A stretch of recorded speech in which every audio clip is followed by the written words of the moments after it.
Retornamos com os episódios do livro Missionários da Luz. Toda semana temos estudado os capítulos na sequência, com grande alegria para o nosso coração. Estamos aqui, eu e Américo Sucena, continuando esses estudos do livro em questão. Alcançamos hoje o capítulo número 5 desta obra citada. Influenciação é o nome do capítulo, mas devido à extensão, nós também vamos dividir o capítulo em 2 episódios. E hoje estamos, portanto, com o episódio 6A do capítulo 5, Influenciação, no livro Missionários da Luz. Todos vamos nos lembrar que no episódio anterior, quando também dividimos o capítulo Vampirismo, capítulo 4, foi dividido nos episódios 5A e 5B, todos nós vamos nos lembrar que estudamos o vampirismo, aquelas observações tão importantes que foram feitas por Alexandre face às surpresas de André Luiz. E o capítulo termina, o capítulo anterior, concluiu-se com os encarnados na saída para a rua depois de terminada a reunião. E foram acompanhados por Alexandre, que convidou André. Venha ver como é quando os nossos amigos encarnados saem à rua. Alexandre e André, portanto, saem do ambiente do centro e vão para a rua. Américo, aí teremos mais surpresas. Grandes surpresas. Bem, o André não teve tanta surpresa assim, porque ele já andou pelas ruas lá, os mensageiros, né? Nas ruas aqui da crosta também, né? Pelo menos nos últimos capítulos. E agora nós vamos ver o que pode acontecer quando a gente sai do centro, porque a gente imagina que, mesmo uma cidade tranquila, um lugar pacato, não acontece nada. Acontece muito de coisas, sobretudo à noite. Pois é. André refere-se que ali fora do centro, o ar pesava. Dentro, a atmosfera estava impregnada de elementos balsâmicos, regeneradores, pela presença dos espíritos trabalhadores. Mas ali fora, acentuara-se sobremaneira a hipersensibilidade diante das emanações grosseiras da rua. É interessante essa expressão, emanações grosseiras da rua, porque André, aspirando as novas correntes de ar, observava a diferença marcante, indefinível. O oxigênio parecia tocado de um magnetismo menos agradável. E as lâmpadas elétricas pareciam globos pequeninos, de luz muito pobre, isolados em sombra espessa. Quando eu li isso aqui, Américo, eu me recordei daquela luz amarelada, pequena, diminuída, apagada, uma luzinha fraca. Foi essa sensação que me deu.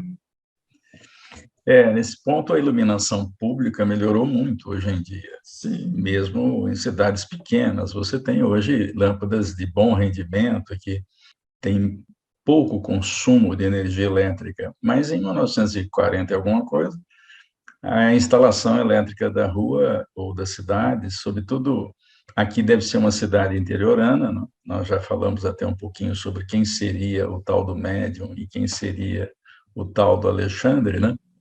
Então, fica bem nítida a noção de que, naquela época, a coisa ficava pior na rua, tinha menos luz, né? E a luz é engraçado porque ela espanta aqueles espíritos que não toleram a iluminação. É por isso que, à noite, eles saem das suas furnas, né? E ficam mais à mostra, porque a luz do sol, ela fere para quem está acostumado com a sombra, né? Eis aí, Américo, um assunto que pouco se fala sobre isso. Espíritos que se escondem com intolerância para a luz e que se valem da escuridão para andar com mais liberdade. E André vai compreender a sublimidade da oração e do serviço de espiritualidade superior na intimidade das criaturas, o quanto isto é importante para todos nós mantermos essa serenidade interior com a conexão. A prece, o hábito da prece, a meditação elevada, o pensamento bom, mudam a atmosfera, purificando. E André está referindo-se a esse detalhe que muitas vezes se esquece disso. Então, Américo, a modificação ali era inexprimível, conforme exclama o instrutor. E entre as vibrações harmoniosas da paisagem interior, iluminada pela oração, e a via pública agora, repleta de emanações inferiores, há diferenças singulares. E aí vem uma frase que você vai colocar para a gente, vou pedir para você mesmo ler a importância dessa frase no estudo desta noite. É uma referência real àquilo que acontece nos ambientes em que se usa a oração, a meditação e o trabalho do bem. Isso acontece em qualquer templo religioso que respeita a atitude moral adequada para o ambiente. E a frase é do Alexandre e diz assim: o pensamento elevado santifica a atmosfera em torno e possui propriedades elétricas que o homem comum está longe de imaginar. Então, veja, a gente talvez não imagine o que significa isso na extensão plena do texto, mas todo mundo sabe que quando entra num centro espírita, ou numa igreja, salvo exceções, é claro, ou num templo budista, ou num templo protestante, muda a atmosfera, porque ali todo mundo respeita minimamente o ambiente. Então, os pensamentos são melhores, né? Tem oração envolvida, tem meditação, tem uma atenção numa determinada palestra ou num sermão, e isso modifica tudo. Eu me lembro do André Luiz dizer que em nosso lar ele sentiu uma atmosfera que não existia na Terra quando ele estava aqui. E aí ele pergunta lá, eu não lembro se ele falou com a Narcisa ou com o Lísias, né? Acho que foi com o Lísias. E o Lísias falou, olha, é que aqui nós temos um compromisso junto à governadoria. Nós não comentamos o mal. Então fica um ambiente delicioso, é um verdadeiro céu, e nosso lar está no umbral. É engraçado que você sai de nosso lar, você encontra um umbral, e ele está no umbral, e você entra em nosso lar e aquela atmosfera está limpa. Por quê? Porque os pensamentos limpam a atmosfera, e de um jeito que a gente nem imagina, porque o André, ou melhor, o Alexandre fala em propriedades elétricas que nós desconhecemos. Érico, você falando isso me faz lembrar a importância de valorizarmos as palestras espíritas.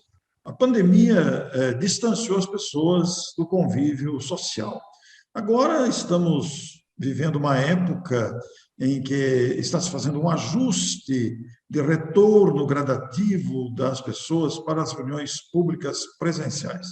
E a gente passa a valorizar, a perceber a importância daquele ambiente vibracional criado pelas reuniões de abordagens doutrinárias evangélicas, ou de passes, ou as próprias palestras e eventos, onde ali não se fala mal de ninguém, não se comenta mal, a busca ali é pelo crescimento. Ora, isso transforma o ambiente à volta de todos e nos beneficiamos.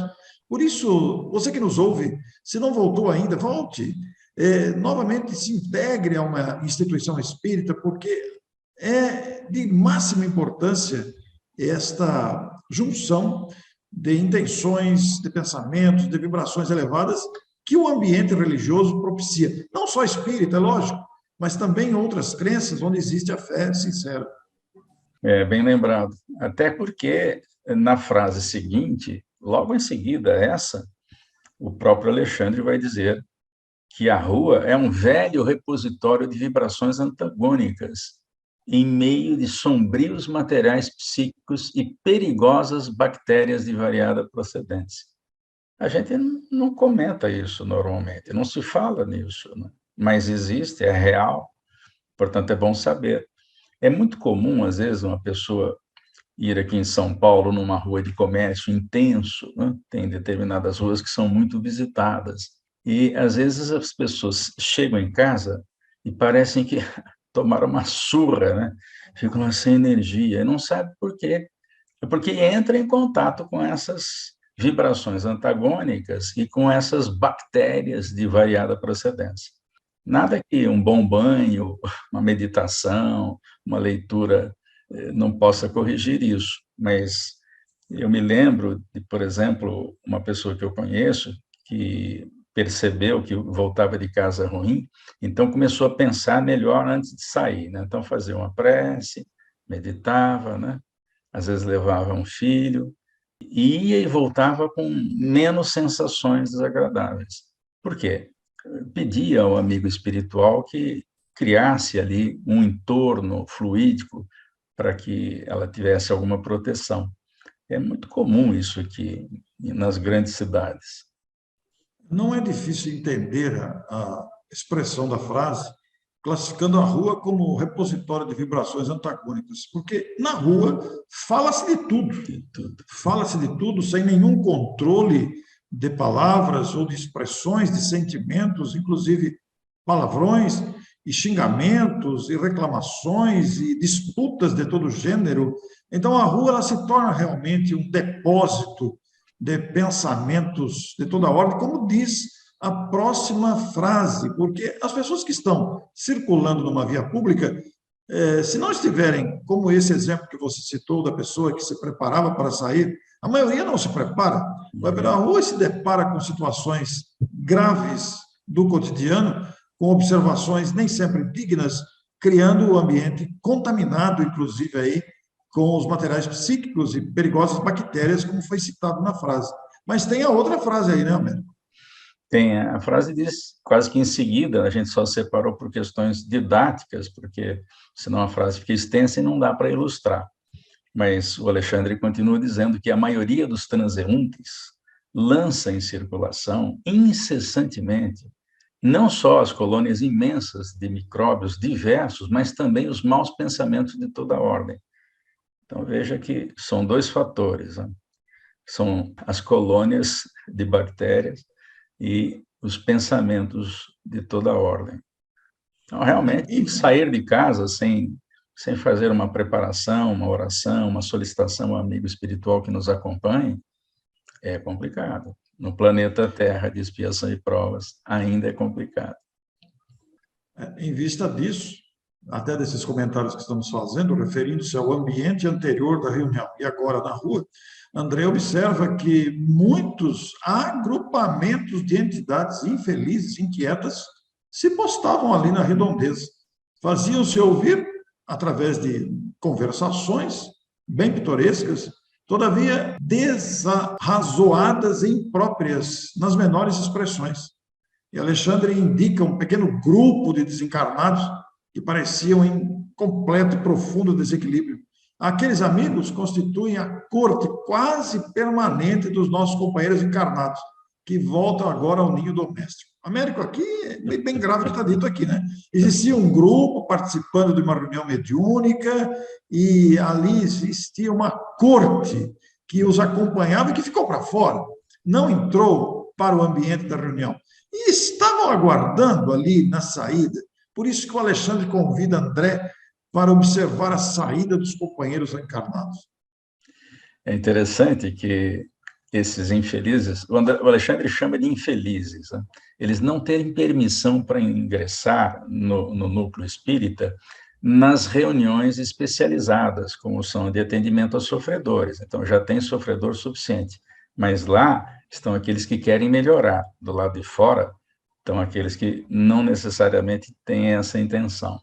Mas existem reuniões em que eles podem entrar. Deve haver, certamente há, como coibir uma ação de agressividade na reunião. Mas na reunião específica de mediunidade só entra quem está autorizado.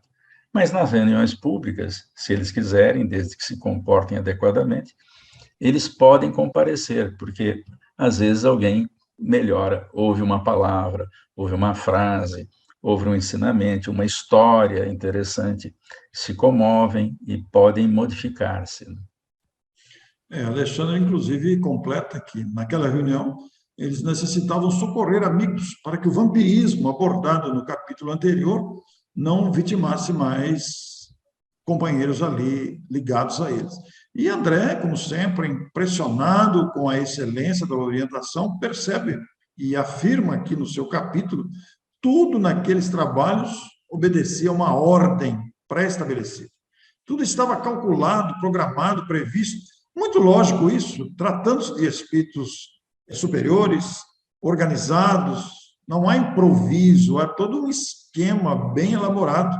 E então Alexandre convida André, repare na saída dos nossos colaboradores terrestres. Observe a maneira pela qual voltam instintivamente, sem perceber naturalmente, aos braços das entidades ignorantes que os exploram. Fique atento, preste atenção. Então, a gente acha que por ser espírita, ou católico, ou protestante, ou budista, ou hinduísta, ou shintoísta, a gente tem uma proteção natural por ser religioso. Né?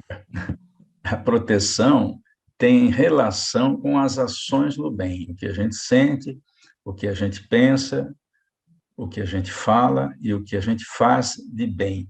Essa é a nossa garantia. Porque entrar no templo pensando coisa que não deve, não significa absolutamente nada de progresso. Né? Esse é o convite que, pelo menos, os espíritas recebem e as orientações que os espíritas recebem dessa fantástica produção literária que nós temos. Desde Allan Kardec até hoje, nós temos uma quantidade de livros que orientam exatamente com relação a procedimentos, o que a gente fala, o que a gente pensa, porque tudo isso influi no ambiente onde a gente estiver. Imagina uma casa em que se briga constantemente por qualquer motivo, né? Pois é, Américo, nós que nos reunimos aqui para a exibição desses episódios, acompanhados por amigos do movimento espírita de várias cidades do Brasil e fora do Brasil, de vários estados que assistem os episódios, normalmente estamos ligados a uma instituição espírita, participando de reuniões doutrinárias, de palestras públicas e também de assistência espiritual, inclusive mediúnicas, propriamente dita, de assistência do passe, etc. E nós vamos ver aqui na sequência do capítulo o acompanhamento. André Luiz e Alexandre vão acompanhar pessoas que saíram do centro. A gente sai do centro e não imagina que pode estar sendo acompanhado, observado. É o que vai acontecer agora. Então, diante das despedidas das pessoas que saíram do centro, eles vão observar uma senhora de maneiras muito delicadas, conforme André descreve aqui, e que afirma: graças a Deus, fizemos nossas preces em paz, com imenso proveito. Como me sinto melhor, comentou uma das amigas mais idosas. A sessão foi um alívio. Eu estava com um espírito sobrecarregado de preocupações, mas agora estou mais reconfortada, feliz. Acredito que me retiraram pesadas nuvens do coração. E os instrutores estão ouvindo ali, Américo. Estão acompanhando. A gente acha que os espíritos ficam lá no centro, né? e podem não nos acompanhar. Aqui, no caso, é claro que há uma intenção do Alexandre mostrar ao André Luiz o que está acontecendo. Normalmente, a mentoria fica realmente no centro, mas aqui eles vão acompanhar também aqueles que desencarnados que estão lá, que não puderam entrar, e também os encarnados que estavam lá e vão sair agora. Só para dar uma pitadinha, né, do que acontece após uma reunião no Centro Espírita.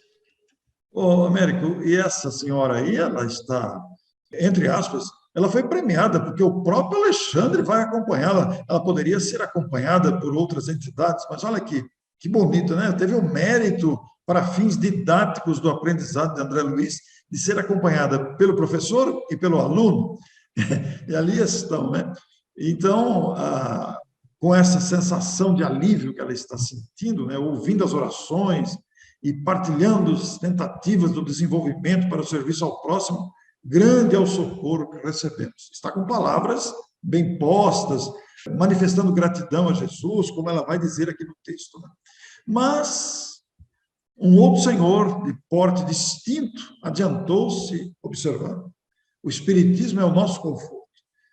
Os compromissos que temos são muito grandes diante da verdade. E ele continua seus comentários demonstrando uma certa concordância, demonstrando uma certa aceitação e compreensão do dever que a doutrina apresenta diante do conhecimento.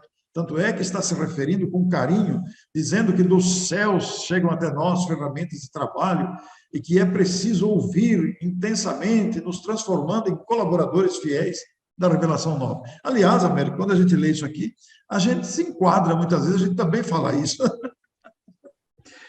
É natural, né? Nós, É, os espíritas, de modo geral, têm um pouco mais noção a respeito da vida espiritual, do propósito da vida, certamente tomam mais cuidado. Mas, mesmo assim, a nossa imperfeição ainda é grande. De vez em quando a gente escorrega por aí, num comentário infeliz, numa atitude infeliz. Isso acontece.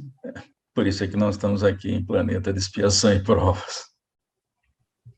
pois é.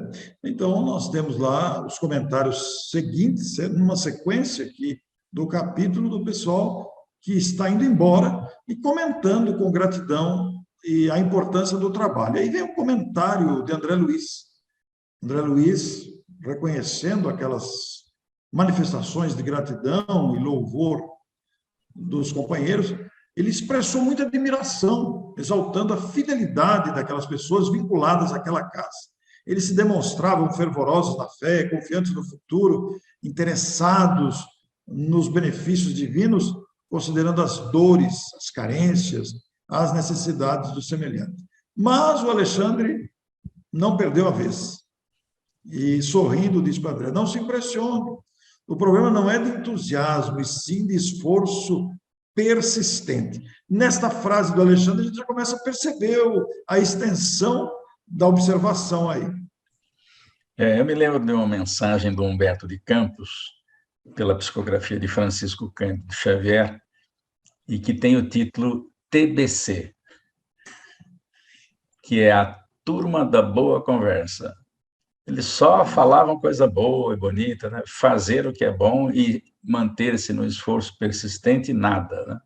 Então, às vezes, a gente faz parte da turma do TBC. Eu me lembro de que outros amigos espíritas, jovens ainda, quando nós começamos na doutrina, quando soubemos dessa história, nós começamos, saindo do centro espírita, a falar da história, né? E, de repente, um de nós lembrou assim, será que nós não somos do TBC também? Da turma da boa conversa e da pouca ação? Porque o Alexandre considera, inclusive, que poucos conseguem guardar uniformidade de emoção e idealismo nas edificações espirituais.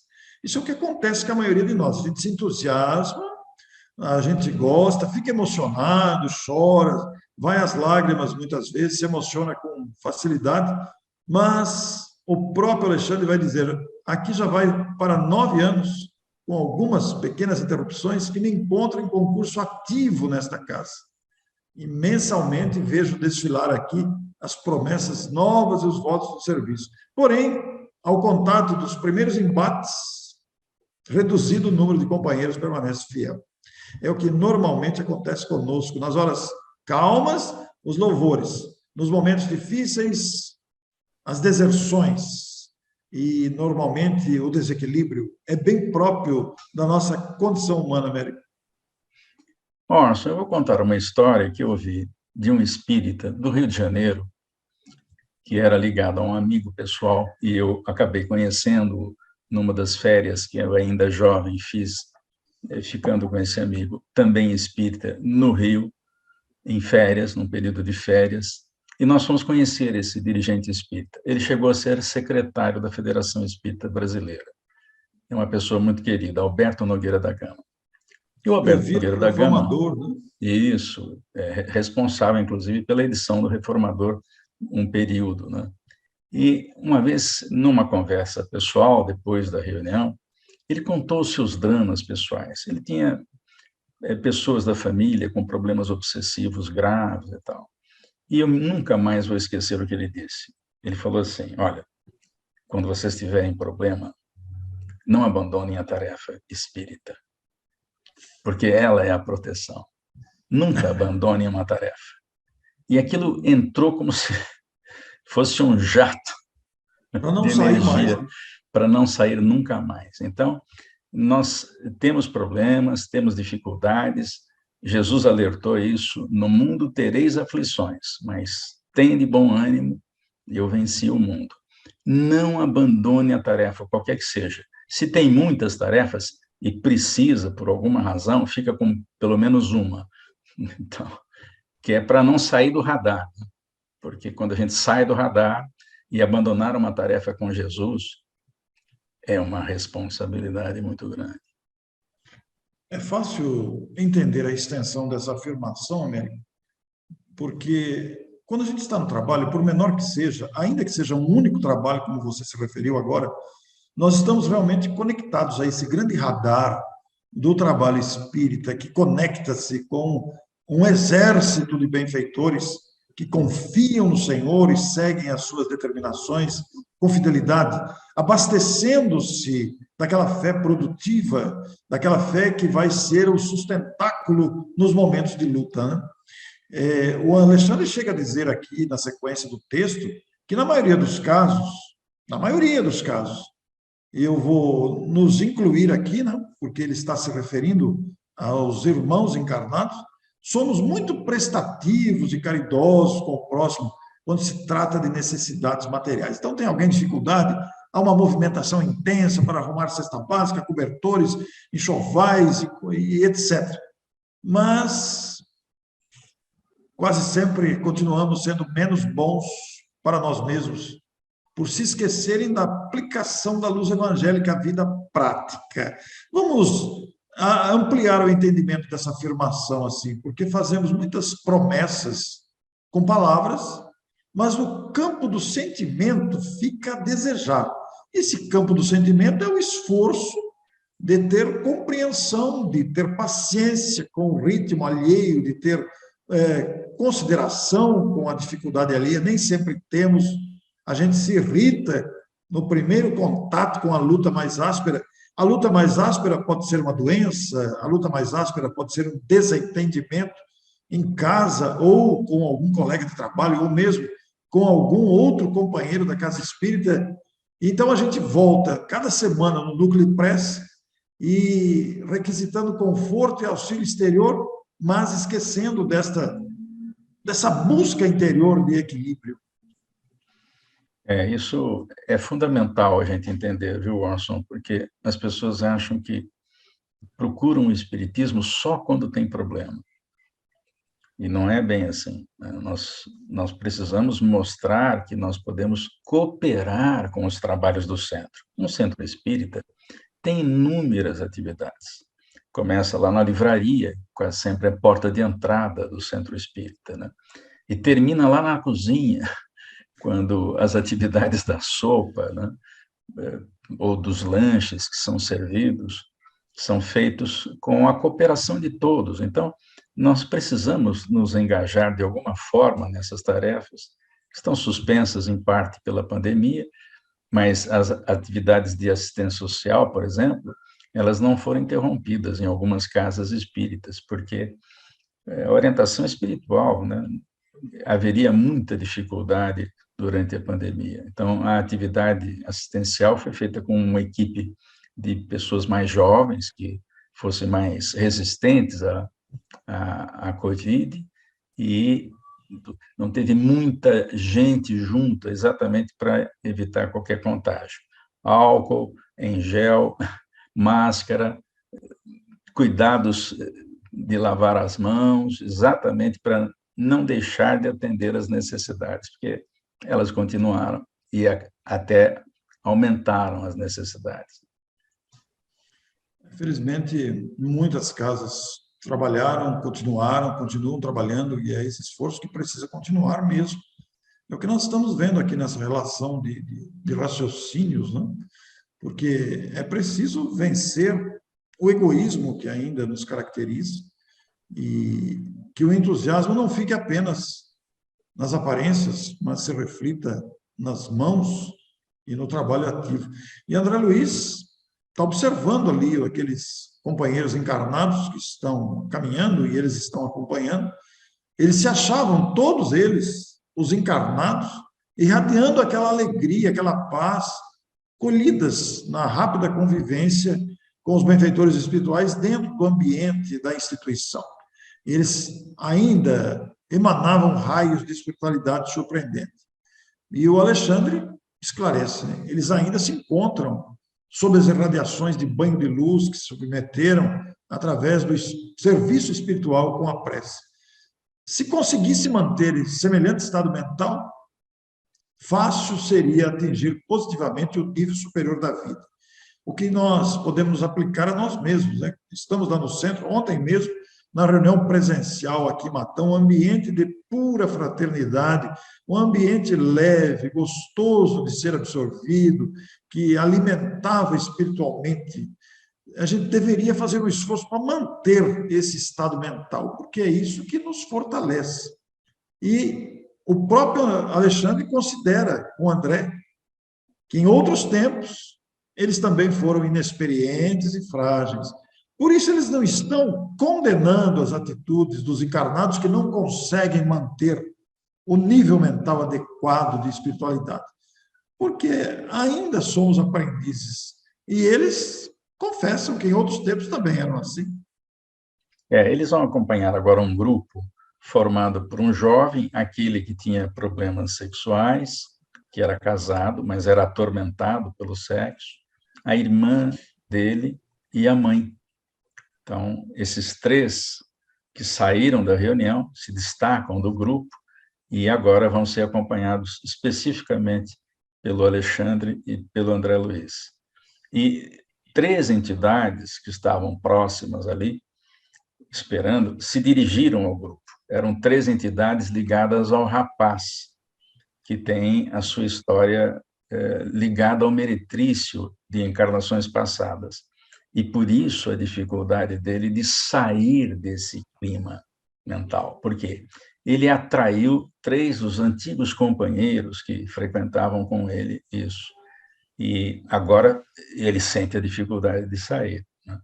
E o Alexandre vai aproveitar e vai explicar uma série de coisas ao André, acompanhando essas três pessoas. Até porque no diálogo estabelecido entre essas três pessoas, né, que estão ali, o rapaz, a mãe e a irmã, eles começam a comentar sobre as dificuldades que eles sentem de manter um padrão elevado, né? Porque esse rapaz, torturado pelo sexo e atraído, ele vai dizer ali, fazer até uma confissão sobre a sua dificuldade, a sua dificuldade em lutar contra essas tendências. A própria mãe também se confessa com dificuldades e decepções e lutas interiores. Então, eles estão ali, a própria irmã, que se sente também, de uma certa maneira, estimulada a ajudar o irmão a superar isso, ele fala, quem sabe você não está sob influenciação de entidades menos esclarecidas. E antes desse diálogo, Américo, tem uma frase aqui em cima, no próprio capítulo, voltando um pouquinho no raciocínio, que cada hábito menos digno. Eu fiquei pensando aqui nos hábitos que todos nós temos, adquirimos e praticamos. Cada hábito menos digno, adquirido pela alma, no curso incessante dos séculos, a gente vai repetindo os comportamentos. Funciona como se fosse uma entidade viva no universo dos sentimentos de cada pessoa, compelindo-nos às regiões perturbadas e oferecendo elementos de ligação com os infelizes que se encontram em nível inferior. Então, Américo, nesse caso aí da família que está caminhando junto e observados por André e por Alexandre, nós vemos aí uma sintonia criada justamente pelos hábitos infelizes. Vira uma espécie de reflexo condicionado, de tanto repetir aquela atitude inadequada, aquilo passa a pertencer no modo de ser, no jeitinho de ser da pessoa, né? Então, acho que todos nós temos alguns reflexos condicionados desse tipo. Quando a gente recebe um estímulo, por exemplo, a gente reage diante daquele estímulo de uma certa maneira.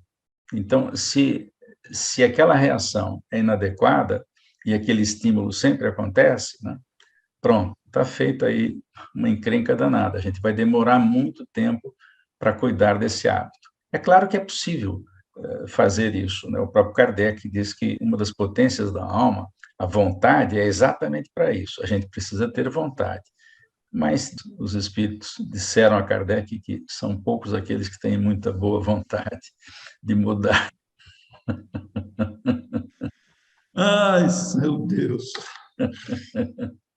Pois é, Américo. E diante da observação da irmã, perguntando ao rapaz, o seu irmão, se ele não estaria, né, diante de uma influenciação de entidades menos esclarecidas, aí o rapaz respondeu: sim.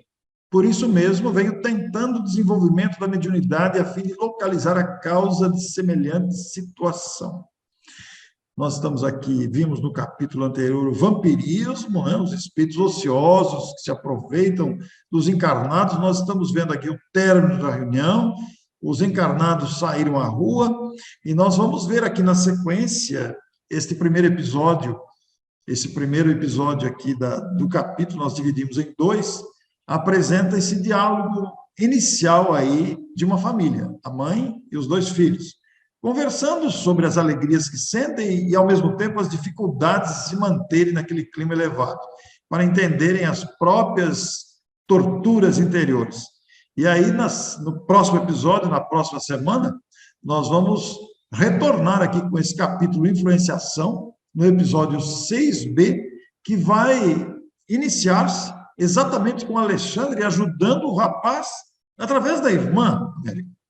É muito interessante a forma pela qual ele tenta ajudar. E também o que ele fala a respeito dessas criaturas, porque eles estão começando na doutrina espírita. Então, e naquela época, todo mundo estava começando, né? Primeira metade do século passado, antes da primeira metade do século passado, o espiritismo estava chegando no Brasil. As primeiras casas espíritas estavam se formando. Então, é muito interessante esse diálogo, porque vai mostrar o cuidado que os espíritos têm com 3 pessoas da mesma família. Aqui foi o Alexandre e o André que acompanharam, mas outros companheiros que voltaram também para os seus lares devem ter sido acompanhados também. Não dava para colocar tudo em livro, né? Porque senão a obra ficava gigantesca. O André traz um exemplo, um caso para a gente conhecer. Nós estamos vendo aí a influenciação de um instrutor da categoria de Alexandre, conduzindo um aprendiz que já está bastante desenvolvido e que vão influenciar positivamente com o seu trabalho de assistência aos encarnados aí. Como também estamos percebendo a influência de espíritos ociosos, principalmente considerando o capítulo anterior. Então, esse capítulo aqui, influenciação. E vamos continuar na próxima semana, então, com o episódio que dá continuidade. É o episódio 6B do mesmo capítulo 5, influenciação. Agradecemos a sua presença, a sua audiência e até a próxima semana. Até lá. Obrigado. Até lá.